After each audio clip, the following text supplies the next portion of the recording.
today we're excited to have Danny Levin here. And next Monday, we're going to have Courtney Beal, and she's the founder of, how do you say it? Ciclista Marketing, and she's a social media expert. So she's going to be talking about some branding and social media, and you'll receive information about that. I think Marianne's going to put some information in the chat. So if you want to join that next Monday. So Danny, welcome. Thank you so much. Danny and I have known each other for a really long time. I think a really long time. I don't think I had white anywhere on me when we met. I mean, I think I was at the Cliff House, and you were at Hay House, and that was probably 2002, 3? Maybe, yeah. Sounds right. And then you started Sensei, yep, which I brought in then to the Cliff House. Thank you. And Danny and I have been friends for a long time, and I'm excited to bring him to you today, especially with what's going on in the world and how we're living this new normal. So what does that mean for all of us? Danny's going to help us figure out how to listen, maybe filter through some of the noise. I don't know. Danny, tell us, what have you been doing? Give us an idea of how you're going to enlighten us. Oh, I don't know that we're going to enlighten anybody. The main thing that I see happening, and it's happened for me it's been happening over the course of some years now. As I wrote my book, The Mosaic, it surprised me because it was a book about what happens when we really listen to people around us. And most of the people that we have around us, surprisingly enough, don't feel heard. I'm more and more shocked at how few people actually do feel heard. Even CEOs of companies don't feel heard. They feel like they have to remain separate because if they really let people in, they feel like they would lose some respect. People that work in companies that don't have an environment that trusts each other enough are ending up not being able to say what they really think because they're scared that people will use that against them. I thought initially when the unheard were going to be the homeless and the poor people, and I was going to take a trip around the world. I was supposed to start May 1st. It's been postponed now because of my buddy coronavirus that has sidelined me and made me want to postpone it a bit. But I will do that trip because I think we're in a shift now, and I've been feeling it for some time. And this time in particular, this coronavirus, I believe in particular, because of the pandemic nature of it and the fact that it's not leaving anybody untouched.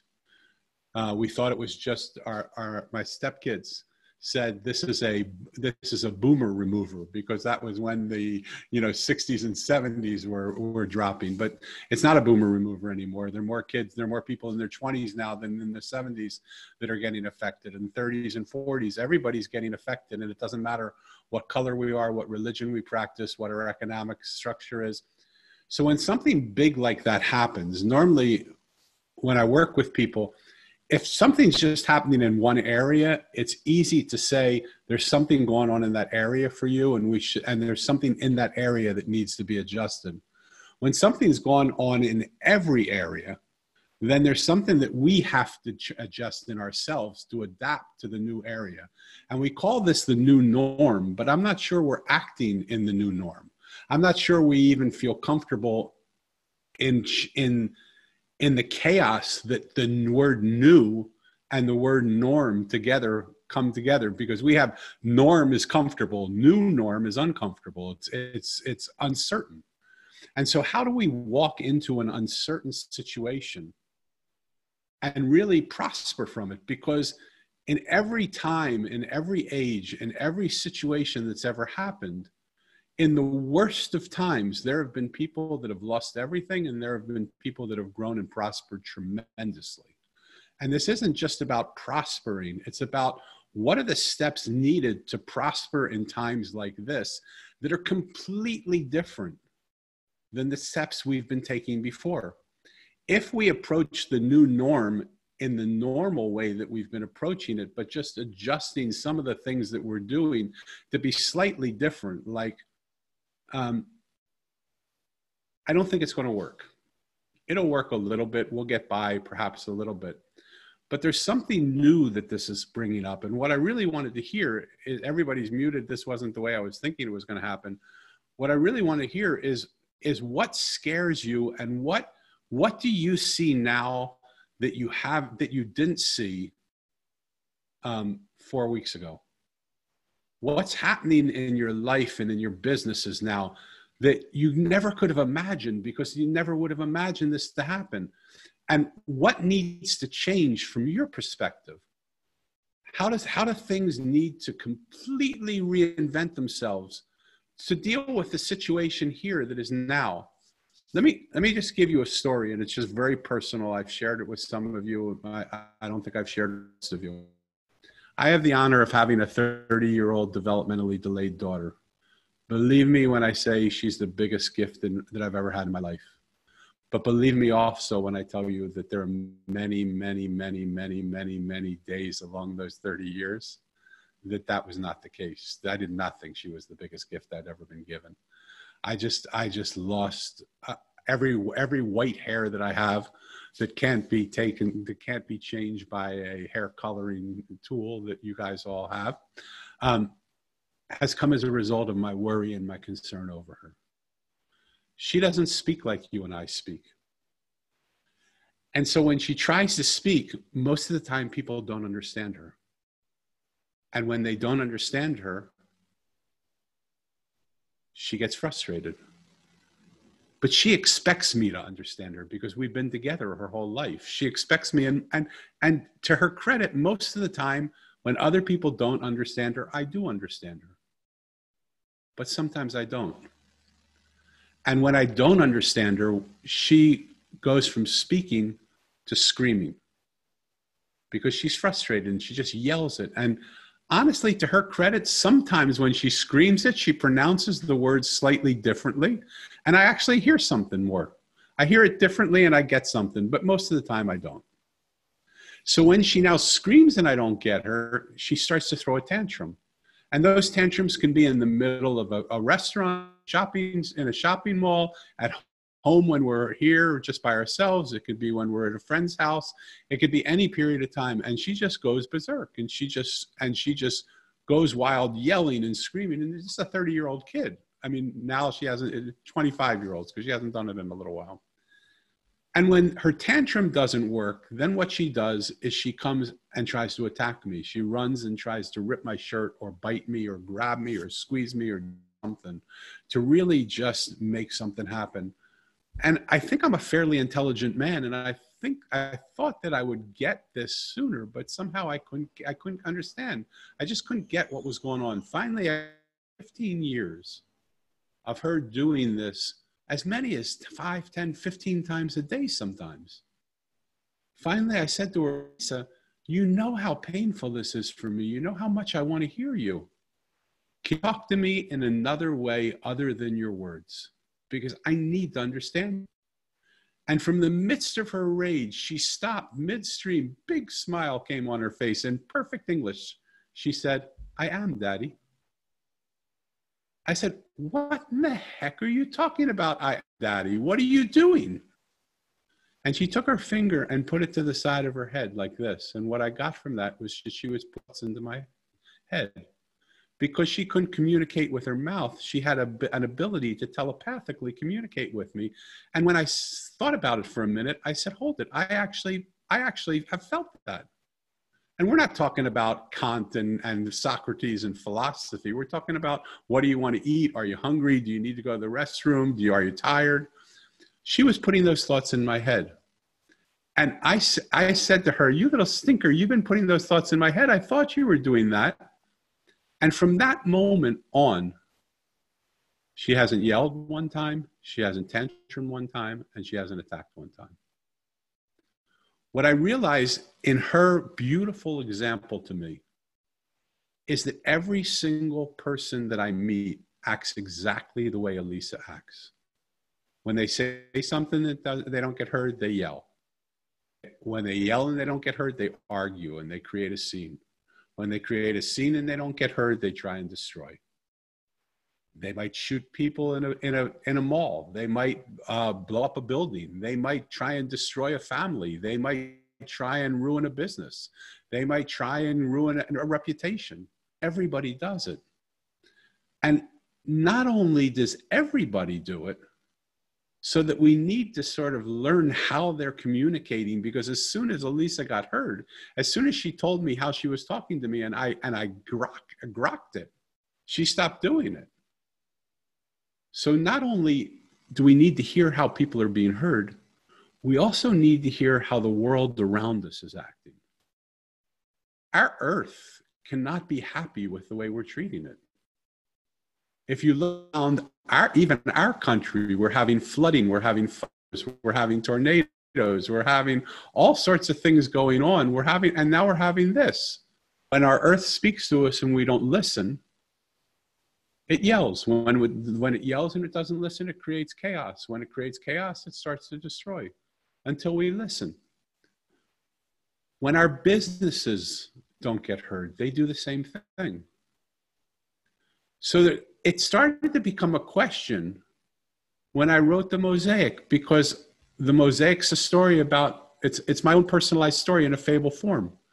It's about a boy who loses his parents 2 years apart on the same day. And when he asks where his parents are, tell him they're in a place called heaven. So he sets out in search to find heaven as a little boy.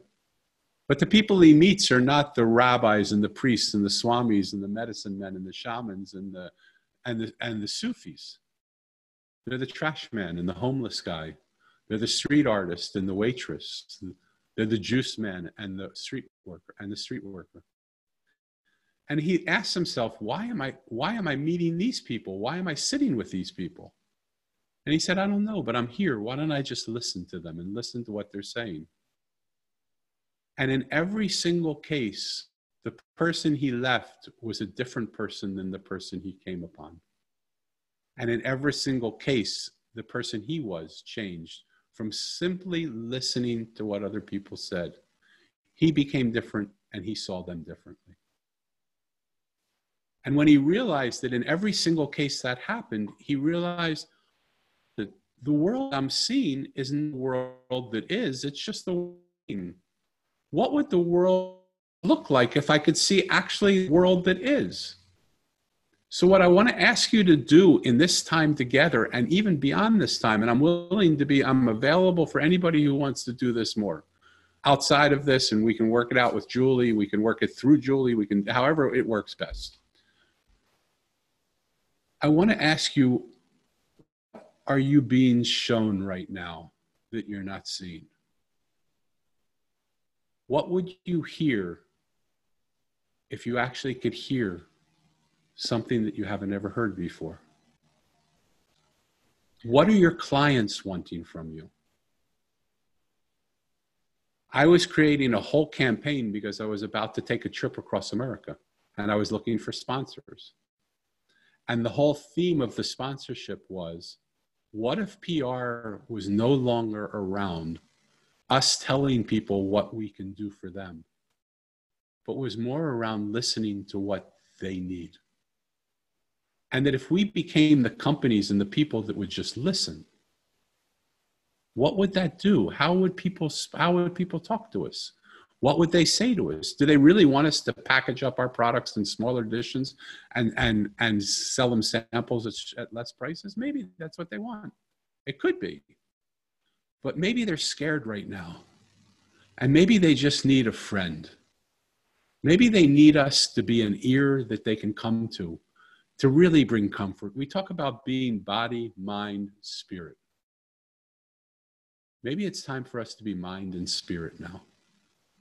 So Danny, can you suggest what are some steps that we can take to be able to start listening better, whether we're a vendor, whether we're a spa owner, whether we're any kind of business owner, a family member, a friend, whatever it is, an employer.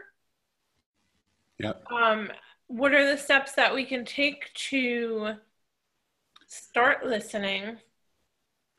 Well, all of us are already listening. And it's the quality of the listening that we're doing that may need to change. The first step you can do is become very aware of your practice of listening. How do you listen? Are you already listening with a question in your mind that you want to ask? Are you listening to rebut? Are you listening to hear where you disagree and where you can correct? Are you listening with an open slate to say, I really want to hear what you need, and let's figure out how together we can have what you need? What would happen if you did what Julie's doing right now for your team, for your employees, for your clients, for the spas that you work with, for the clients that you serve? What would happen if you said to them, we're going to start to have open Zoom calls? Because we want to be more than just a place where you come to get a massage and get treatments and get different things to take care of your body. We want you to know we're your friends. We're here. We want to listen to you. We all know how to listen. The question is, how vulnerable are we in our listening? When the Mosaic works with me, every time I am in a vertical reality where I am teaching or I am leading, where I am fixing, where I am changing, nothing works. Every time I'm in a horizontal reality where I'm just friends, and we come together as pieces of a mosaic, because together every piece makes us more beautiful as an art form. Ask yourself questions. When I was with Vistage trains people how to coach. And one of the things they said, and I wish I had said it before them, but I credit them for saying it because it's so good and it's so much what I believe. They said, people come to us thinking we're going to give answers to their questions. What we do is we question their answers. What would happen if you became a little more curious? What would happen if instead of knowing what you think they want, you ask them what they want? How many of you right here, right now, and you can raise your hands, and for those people that we can't see, I don't know how you're going to tell us, but how many of you right now know what your clients are going through right now, and know what the people in your company are going through right now? How many of you have given ear to listening to them? Denise, tell me what they're doing, what they're saying to you. And also anybody that wants to pop in the chat, if you're not on camera, you can either put questions or answers in the chat and we could feed them to Danny as well. Totally. I'm hungry, so feed me. Denise, you got to go off mute. I unmuted you, Denise. Okay, perfect. Okay. So we've had Zoom calls with my colleagues.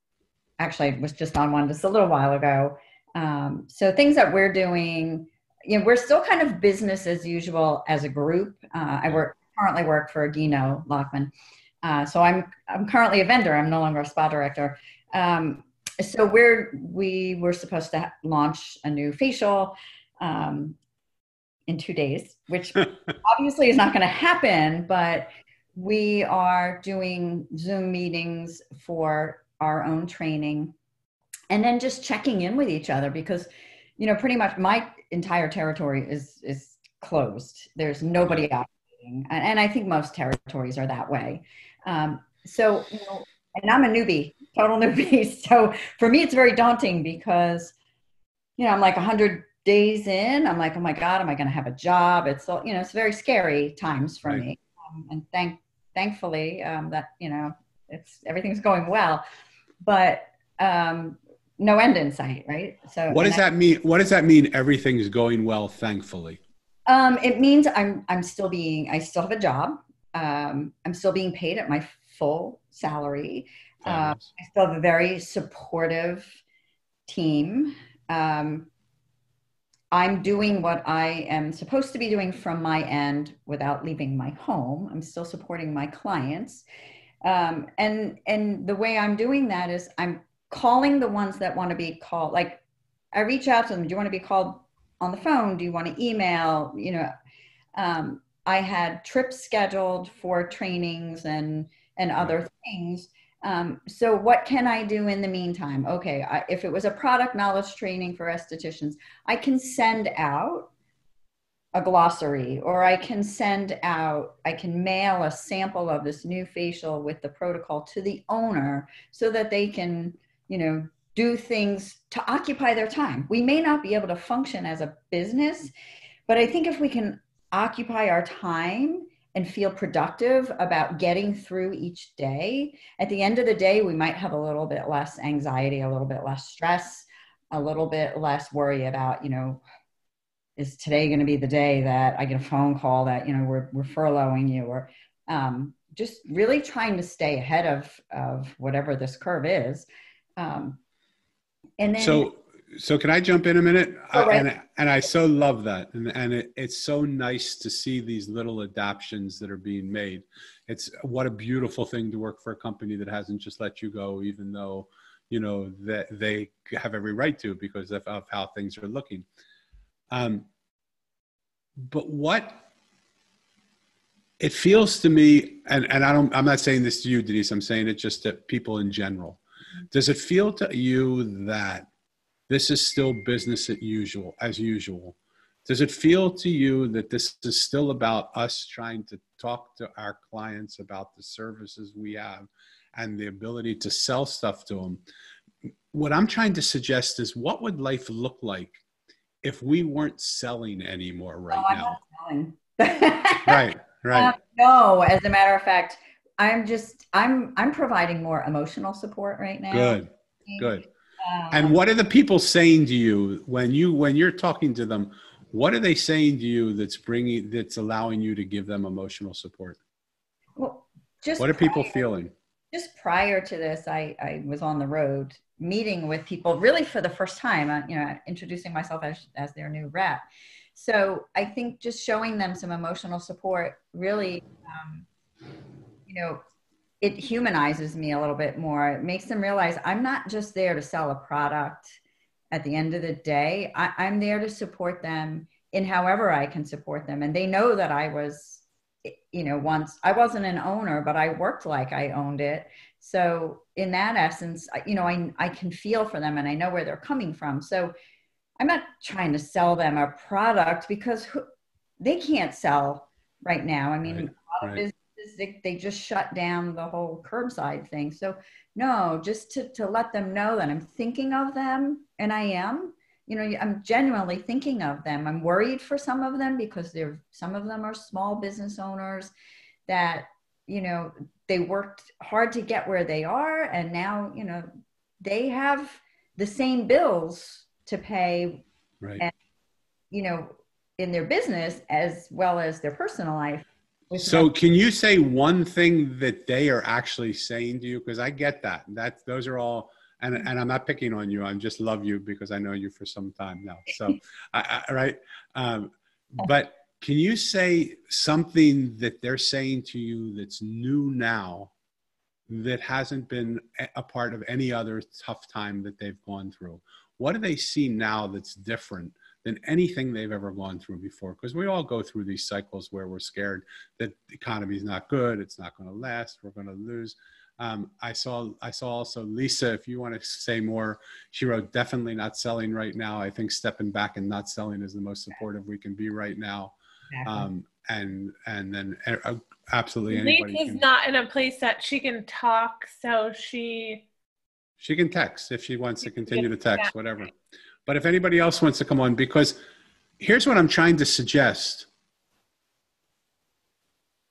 Bucky Fuller said, The problems we're having today, this was years and years ago, cannot be solved with the thinking of today. Mm-hmm. We have to create a new paradigm that makes this paradigm obsolete. What I'm inviting you all to do is to drop as much as you possibly can. Like, do this simple practice. And for anybody who wants it, I'm happy to send you a meditation that I put together. I can send it to Julie, or I can send it to you individually. It's called the Trashman Meditation. It's based on the character in my book. But basically what the Trashman does is he comes every week. In my area, he comes Mondays. Every Monday he comes, even in this virus, he comes and he takes everything that we don't want anymore and he puts it in his truck and he takes it away. What I'm asking you to do is try that practice for yourself. What would happen if you took everything that you currently are doing and just put it into this trash can, put it into this holding place? Just be done with it. Just let it go. Release the burden of all your worries, all your pains, all what if I don't have a job soon? What if this doesn't work? How long is this going to go on for? Just put it all in this container. Because when we try and fill up a new container that is completely full, nothing goes in. And right now we're very full as a nation, as a people, as a business, as individuals. We're very full, whether we want to admit it or not, with the fear of what this is bringing to us. Will we be okay? Will our kids make it? Will we be able to pay our rents? Will we be able to keep our businesses? Will our employees stay on? Will we be able to serve people? Will there be anybody to serve? Take all of it just for a moment and just put it into this holding place. I call it the Trashman's trash can. And allow yourself to feel a fresh, new energy that's coming in. There is something that we're being asked to receive that is not anything we know before, because everything that we have to give up, we've never had to give up in this way before. This is a wholly new situation, and we can't solve it with the thinking of today. What would happen if all the stuff that we want is right in front of us, but we can't see it because it's being blocked by our anxiety and our fear and our doubt and our struggles? And what would happen if we allowed this fresh new energy to just come in and wash it all out and fill us? I can tell you in my own personal life, I've lost some clients as a result of this situation. And I started to worry about it. And then I said, hold it. I'm just going to let it go. And all of a sudden what's happening is more and more people are calling me up and saying, I really want to work with you because I really want to do this practice that you're practicing. And so there are new people that are coming in that I wouldn't have had room for before because I had other people that were there. Other people will come back when the situation changes. They'll come back. Everybody will come back.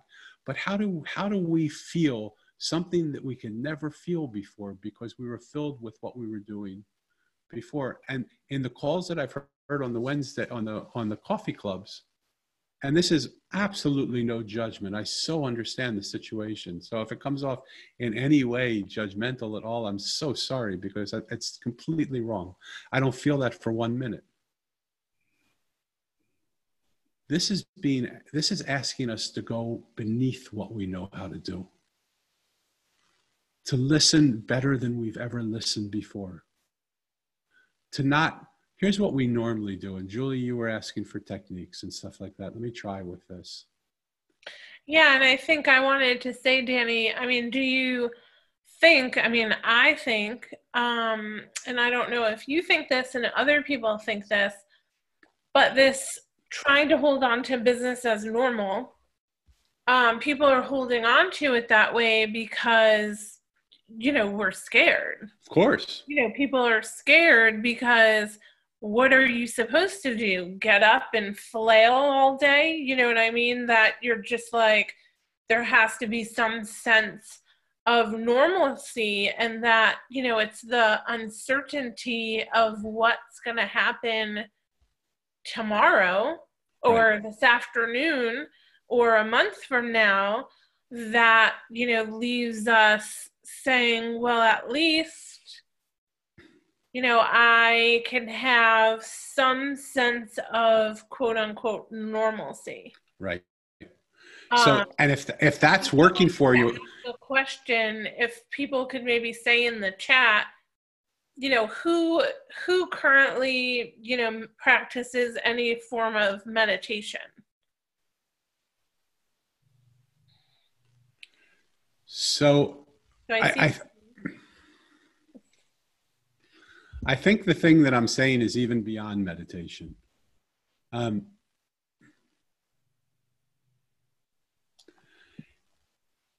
This is all I can tell you is for myself. I can't impose my belief on anybody else, but I can tell you what's happening for me, and I can tell you it's working for me when everything else wasn't.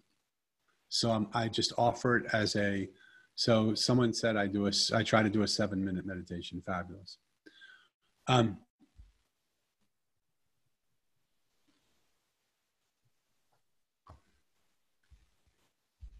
This time is bringing us, for a Jewish boy to say this, it pains my soul, to our come to Jesus moment.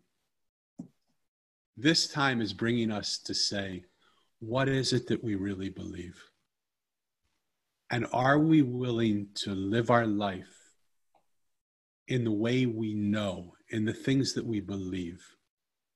I've been telling people for 40 years, don't worry, God will take care of you. Don't worry, the universe has your back. Like no matter what happens, you're protected. Something will come. Don't just know behind all of this, you're taken care of. But I haven't been living that way for 40 years. I've been hustling. I've been working hard. I've been trying to get clients. I've been doing all this stuff. I've been trying to make the business work. And it goes up and down. Sometimes I have a lot of work. Sometimes I have very little work. And in those times when I have very little work, it's hard. And I finally sat with myself and said, do I have the courage to live what I actually believe? What would happen if I said, I know the universe has my back. I know that we live in a benevolent world. We don't live in a world where someone's trying to punish us and wipe all of our businesses out and wipe all of our incomes out and take away our homes, take away our well-being. We live in a world where we're being asked to go a step deeper. What would happen if we allowed that world, that universe that has our back, to really have our back and to not worry anymore, but to just push, every time you worry, push the worry aside and just see if you can receive this fresh new energy. If you're doing a 7-minute meditation, do it for 7 minutes. If you're doing it for 2 minutes a day, do it for 2 minutes. It's hard for a type A person to let go. I understand. I completely understand. I think part of the thing, Danny, is that, this is something that you've practiced for, how many years? And I know for myself, I don't meditate easily, but it's something that I've spent a good deal of my lifetime trying to figure out how to listen to myself, not just my head, but listen to myself and try to shut out some of the noise. But, we're not all, and I am by no means, an expert at this, but some of us are new to this kind of practice. So if I'm a business owner and I'm saying, that's all great, these are great tips, but I don't know if I'm going to be able to open my business after this. Right. But you don't know if you're going to be able to open your business after that if you don't do it either. Right. And so what would happen for a moment, like Susan Weigold, am I saying your name right? Would you text in why it's hard for a type A person to let go? Control. Okay. Let's Susan. I always would say it's hard for me to let go too. Susan, with your permission, if you want, I would love to send you the Trashman Meditation. It's all about letting go. Can you guys hear me? Yes, we can. Okay. Great. So I think one of the fears of letting go, but it's also, you only know what you know. And I think it's kind of watching, seeing other people. And I think if we're all kind of entrepreneurs and we work a lot, put a lot of hours in, you don't really get to experience the world like everybody else does, or you places. And it's really, this is your world, or, working is my world. And suddenly my world is gone. So I'm trying to meditate, I'm running, I'm doing things, but that's all I know. And I want to go back to that. And I can't get there because there's nothing that's letting me go back there. Right. So that's losing the control. I love that. And so why would we want to go back to a situation that's brought us to where we are now? Why not go forward to a new situation that might resolve the situation we're in now? Susan, you're open if you want to. No, still, I'm thinking through. I think it's, you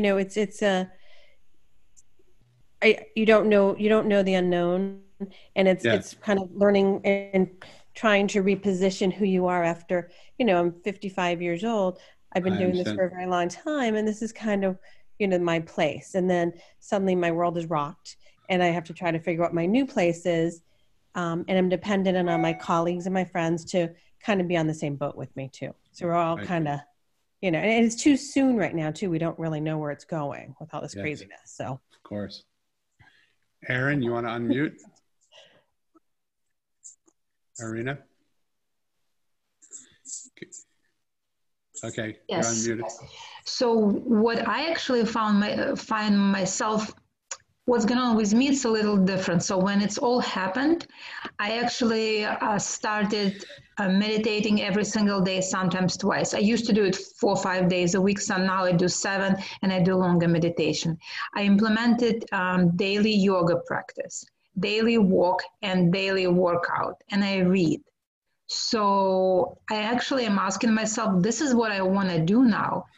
But the downside is I really don't want to spend that much time in my business anymore, because it used to be my life like that, 60 hours a week, at least 50 hours a week. And I know I need to call clients. I know I need to work on my website. I know I need to update my protocols, but I just don't have time to do it. And for now, I found my priority is taking care of my health. So where does it leave my business? I know I need to stay in touch and I take webinars, and I love those meetings, Julie. Thank you so much in connecting. And I'm more in opening mode, like receiving mode. Okay, what's next? But at the same time, I'm certainly type A, and I know there is something I need to be doing. So that's where I am right now. So if I completely listen to my soul, this is what I will be doing all day, taking care of myself and listening, going inside. And maybe that's true. And maybe it's not true. Because maybe what you're doing when you're listening to your soul now is it's been so out of balance that it says, I want you to just do this now. And I want you to get set more firm in your practice. But as you get more firm in your, we just keep listening. The beauty of listening is that we can always listen deep. We can always listen. Just because we hear something like this right now, this moment, doesn't mean, I remember years ago, I was at the seminary, and the Rebbe was talking to me, and he said, I want you to just get very aware and listen to what the voice of God is saying to you. And I got so excited because I heard the voice of God say, turn left, go down this road, turn left. And I took off like a bat out of Hades, running left. And it was great for a little while. And then what happened is about a mile down the road, it started to get really rough. There was jungle like there, and there was mud, and I was starting to get stuck in it. And I thought, what the heck? I was told to turn left, and it was going so great for a while. And I came back to see the Rebbe, and I said, what happened? And he said, well, you're right. You were going great for a little while. It said turn left, but then you were running so hard, you forgot to hear it say turn right now. And so when we listen, we'll be guided to the way, it's like a dance. We'll be guided to the way that we have to go next. But if we're trying to hold fast in the way we've done things, we're not listening. We're not able to listen to anything. Let it take you in the direction it takes you without already thinking, then I'll lose my business and I won't know how to do it.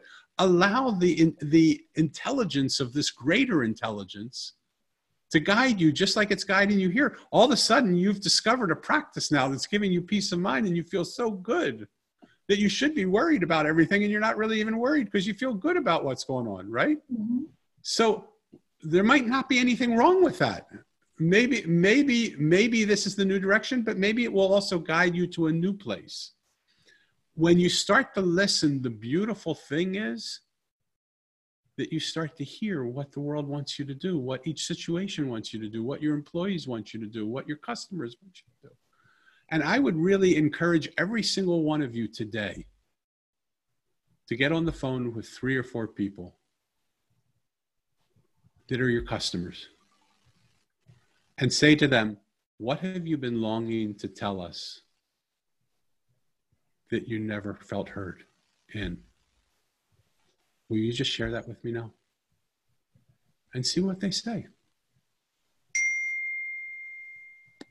That's a good tip.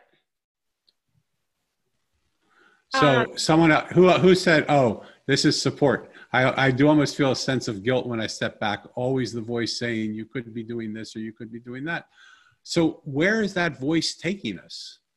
You know, if you're always thinking I could be doing this and I could be doing that when there's nothing to do, what does that say about your psyche and the way you're driving yourself? Like, I'm all about doing what needs to be done, but maybe what needs to be done now is a timeout. It's like the universe has put the world on timeout. It sent us all to our rooms and said, I don't like the way you're behaving. Take a time out. I think, Danny, that's a good way to segue then into, I do believe, that this is a way for the universe to give us all a timeout. And I think that there's going to be a new paradigm coming out of this on how we do business, how we connect with each other. I've believed for a really long time that, we need to, which is why I started the SpaHive, as you know, is because, we need to really connect with each other, not just walk the walk or talk the talk, but we have to walk the walk. And so, if this is a, universal timeout for all of us, what are some steps do you think that will be needed to prosper in whatever way we want to prosper? Could be personally, it could be physically, it could be in our family life, it could be in our business, but, and how each of us define prosper as differently. Yep. What are steps you would say are needed to prosper in what's going to be a new world? So the first step that I would have a Boston Tea Party if I was you. I would go onto the ships, and everything that people value, I would throw overboard. You know how much guts it took for our founding fathers to go and take the English tea and throw it into the harbor? It was everything. It was the epitome of the English belief system, their tea. And we just took it and threw it overboard. Why don't you take everything that you believe, just in a short practice, and just say, for this next 10 minutes, I'm going to swipe left or right, whichever direction. I don't want you to be on a dating site, but I want you to swipe one way or the other, and push it off to the side and say, for this 10 minutes, I'm going to move everything that I believe. I believe that I'm going to lose my business. I believe that I don't have the time to take care of myself. I believe that if I do this, I'm going to miss out on something. I believe that we have to keep working hard. I believe, push it aside for a minute. What I'm saying to you is, everybody wants steps. We want to make it so much more complicated than it is. It is so simple. It doesn't mean it's easy. But it's simple. All I'm asking you to do is say whatever beliefs are holding you and bringing you stress, put them in this receptacle for a few minutes. and allow yourself the freedom to feel how good it feels, not to carry it around with you. Irina, you're talking about the fact that all of a sudden this time has given you time to meditate more often, to do more yoga, to take care of yourself, and you're feeling great. And you may not even want to go back to work. Well, maybe that will be what will happen. Maybe it won't. Maybe some adjustments will happen down the line. But maybe we will all feel great. Instead of feeling worried and scared, you're feeling great. When we listen, we can't control. Here's the thing that has to happen. We all love to control. I remember being at a workshop with a big inspirational leader. And he said to us, how many of you like change? And we all raised our hands. And he said, pardon my language, because it's not my language, it was his. He said, bullshit. You don't like change. You like change that you can control. You don't like change that happens. When you're in control of the change, you love it. But when it comes to you and you're not in control of it, you're scared to death. It's time for us, step one, it's time for us to look at what we're scared of. It's time for us to look it in the face and say, I'm scared. I'm really scared of you. I don't know what will happen. What do you want me to hear? Remember the story of my daughter. She speaks, she doesn't get heard, she yells. She yells and she doesn't get heard, she tantrums. She tantrums and she doesn't get heard, she destroys. If you were to listen to what this is saying to you, it would never need to yell, it would never need to tantrum, it would never need to destroy. You just have to be willing to see everything differently for this moment. We're so fixed in the way we see the world as the way it is, but it's not. The way we see the world is just that. It's the way we see the world. There are lots of other ways to see it. So take an opportunity. There's nothing else going on. Take an opportunity to say, if I could see the world differently today for one moment, how would it look? What other perspective could I take? What would happen if I saw this as the biggest blessing that ever came to my life, rather than the biggest thing for me to be scared of? What would that bring me? The way we perceive the world becomes the world we live in and the world we see. If we change the way we view the world we see changes. Simple.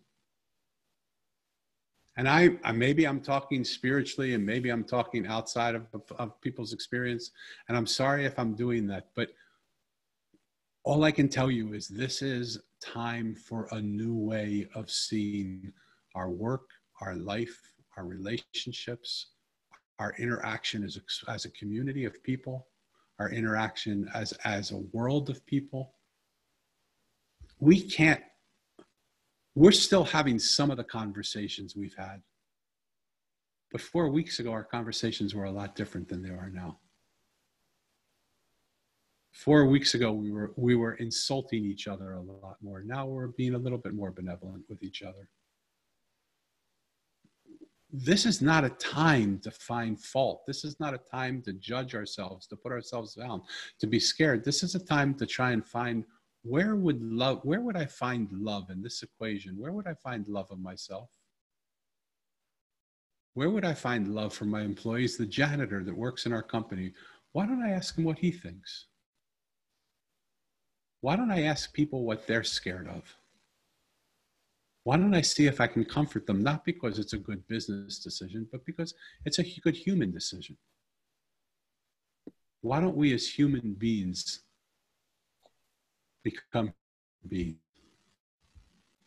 So Danny, when you work with people one-on-one and, people working through, their fear. Yeah. What are some practices that you do with them to help work through this? I'll tell you the exact process that I use. It's a 5-step process. It's as simple as you can ever imagine. We are so noisy, we've forgotten how to hear our inner voice. So what happens normally in the beginning, I have this crazy, unique ability. I thought everybody had it, but I don't think they do anymore. People are surprised that I say it, and I sort of feel a little weird saying it sometimes because it's not common, is I have the ability to hear what people's soul is saying to them, because I don't hear all the noise that they hear, that they have in their head that blocks it. And when I work with somebody, I hear their voice and I tell them back what their voice is saying. And they go, wow, that's great. How did you know that? How did you get that? I said, well, I'm sort of a parakeet. You told it to me and I said it back to you as a parakeet. Great. You know, but I want to give people this, I give people the sense of hearing what their voice is saying.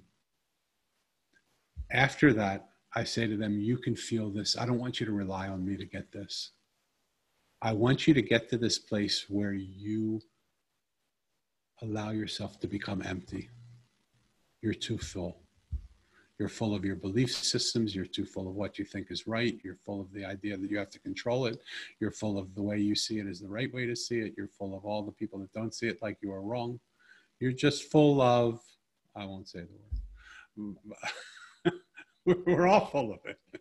And what we need to do is just empty that out, because if we don't empty that out, anything that comes into it, if you have a glass of beautiful water and you put one drop of poison into it, the water becomes poisonous and you drink it, you die. Well, if you clean that out and you don't clean it out fully, you put more fresh water into it, it'll still be poisonous. You have to become empty. You have to look at those places in yourself that you don't want to look at, that you've been scared to look at. And you have to find somebody to help you do that. Because without that, we are smart enough to run circles around there saying, we're doing it, we're doing it, we're doing it.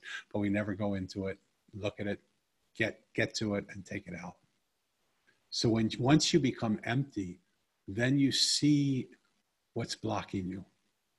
And along the way, you look at those things that have been blocking you from allowing yourself to empty.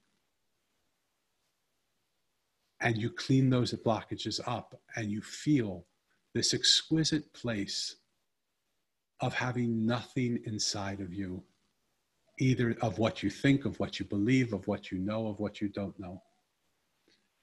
And after that, what I do is I ask people, what do you actually believe? Not what do you say you believe, but what do you believe? And now what we're going to do is we're going to align your actions, your thoughts, and your ways to be in alignment with what you believe. Because if you believe this and you're doing this, if you believe X and you're doing Y, you're going to have conflict. And that inner conflict is going to keep you full. It's not going to allow you to be empty. And once we align your belief system, whatever it is, if you can't get to where you want to be, change where you want to be to where you are, so you're at least in alignment, and then we can move in alignment to the next place. And the final thing that I do is I celebrate with them when they're in alignment, the gift they are to themselves and to the people around them. And I just take time. We're so hard on ourselves. Even when we do good things, we put ourselves down. I just want them to experience the gift of who they are in their life to themselves and to the people around them. And it's a process. It takes time. For some people, it can happen right away. For other people, they're holding on to stuff. And as many times as we clean the room out, they don't want to let go of this, or they don't want to go into that place where it's really scary. But I lay down with you. Like if you fall down, I'll lay down next to you until you're ready to get, and I'll say, are we ready to get up now? Let's get up. Let's try it again. And we do it together. There is something that's happening. It's happening even in this call. It's not the words that I'm saying.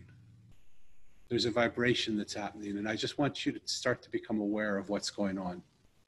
What I've tried to do in this conversation is I've tried to occupy your minds, because I said to my own voice, how is it possible that you're telling me to listen when I talk so much? Like I'm always talking. How can you, why are you telling me to be the one that listens? And they said, oh, you misunderstood us.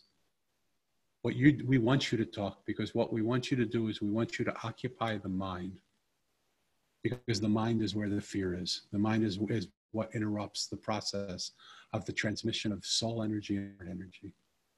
And what's happening right here is there's this transmission of soul and heart. And it won't stop when the call ends.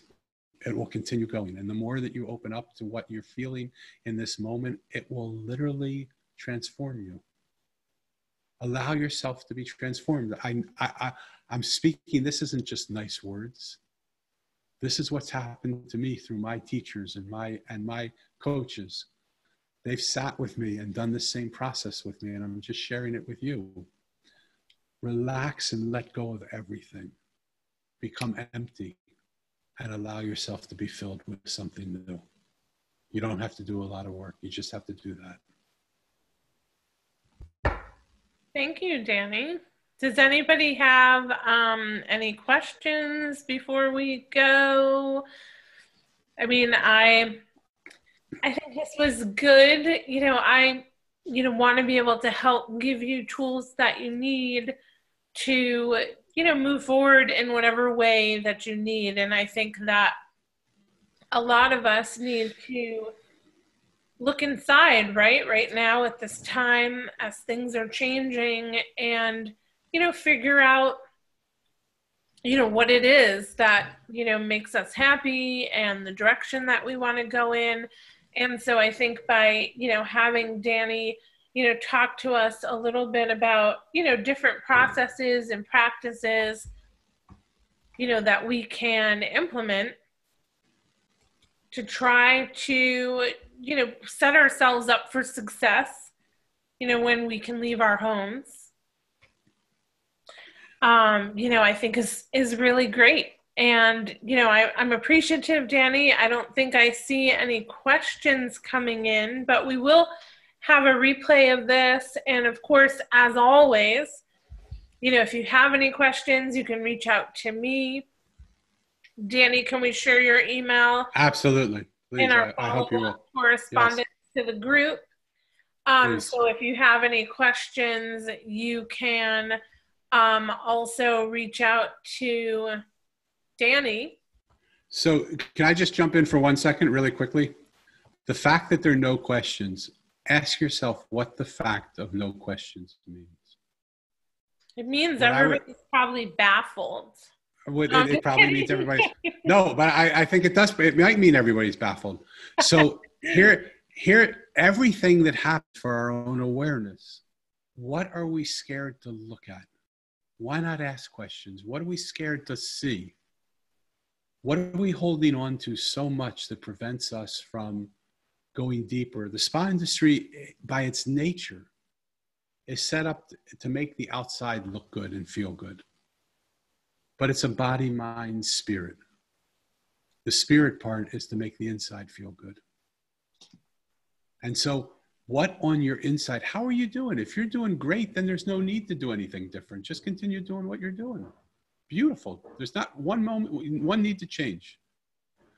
If you're scared, if you're anxious, if you're afraid, if you feel like what's going to happen here, what's happening with all this, ask yourself the questions, what am I doing that's preventing me from receiving something new that would take my fear away? That's all. I'm here, Julie, if I can help in any way. I wanted it to be more of a dialogue, but it didn't turn out that way. So it's okay. I guess we have a lot of quiet people here.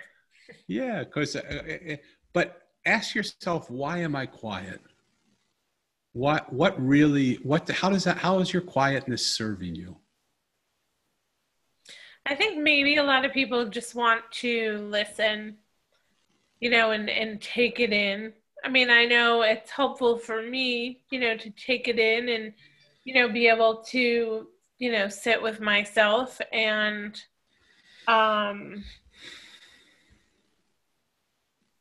just be, I think we need to be gentle with ourselves and not have, expectations right now, but just see, what unfolds. So thank you so much, Danny, for joining us. Thank you for having me. Thank you, everyone else. for hopping on with us today. I'll look forward to seeing you all in the SpaHive on our coffee chat on Thursday, and future correspondences. We're here for you. That's my sole purpose, is to make sure that I'm a resource for what you need and try to bring a little bit to everyone, a piece of what they need. So we're here for you, and we're appreciative to everyone that joined us today. Thank you so much. And thank you again, Danny. We're so appreciative for you to join us. My honor. Thank you. Thank Bye. you. Ciao. Thanks. Great to see you all. Ciao. Thank you.